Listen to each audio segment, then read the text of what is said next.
مجلس المرأة السورية نستنكر وبكل فخر واعتزاز واحترام الذكرى الثانية لاستشهاد المناضلة جينا أميني، وبشخصها نستذكر جميع شهيدات الحرية ونجدد عهدنا لهم بتحقيق أحلامهم بخلق حياة ديمقراطية يسودها العدل والمساواة والحرية في المنطقة والعالم.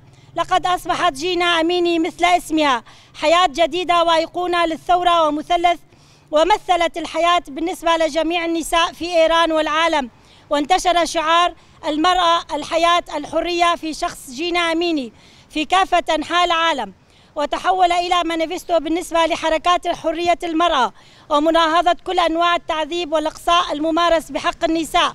وأصبح هذا الشعار شعارا للمرأة يزين ساحات ومدن عواصم العالم. ففي السويداء رفعت النساء شعار المرأة الحياة الحرية، وفي شمال شرق سوريا أصبح هذا الشعار ركيزة من ركائز المقاومة. إن كل الاحتجاجات التي رفعت هذا الشعار أظهرت الوجه الحقيقي للأنظمة المعادية لحرية المرأة والمجتمع، وفضحت سياسة الظلم والاستعباد وسياسة الإعدام الممنهج. فنظام المرأة يشكل خطرا على الأنظمة الاستبدادية، لهذا تمارس سياسات لا إنسانية ولا أخلاقية بحق المرأة وهويتها وثورتها في كل مكان، في غزة، في تركيا، في إيران التي أعدمت 354 امرأة في عام 2024 من الصحفيات والثائرات والسياسيات. أصدرت أحكام مجحفة بحقهم من قبل نظام الملالي في إيران لنشر الخوف في عموم المجتمع بشخص المرأة، لكن القمع لن يوقفها من المطالب بحقوقها، بل عبرت بشكل أكبر عن مطالبها.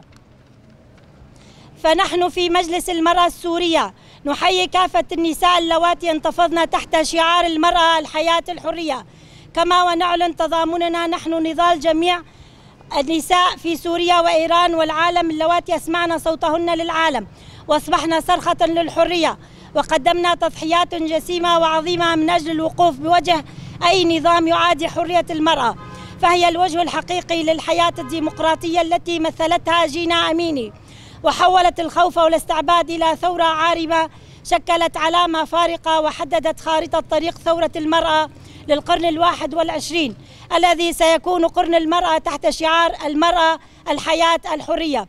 فثورتنا ما زالت مستمرة ولن تخبت، ما زالت امرأة في العالم لم تحرر. وعلى هذا الأساس ندعو جميع التنظيمات والحركات النسائية والطواقات للحرية في سوريا وخارجها للالتفاف حول هذه الثورة وتصعيد المقاومة والنضال حتى تقود المرأة مرحلة الكونفدرالية الديمقراطية في العالم، ونحقق بشعارنا النصر. نقول لا للإعدام، نحن نعم للحياة الحرة. مجلس المرأة السورية جين جيان آزادي، جين جيان آزادي.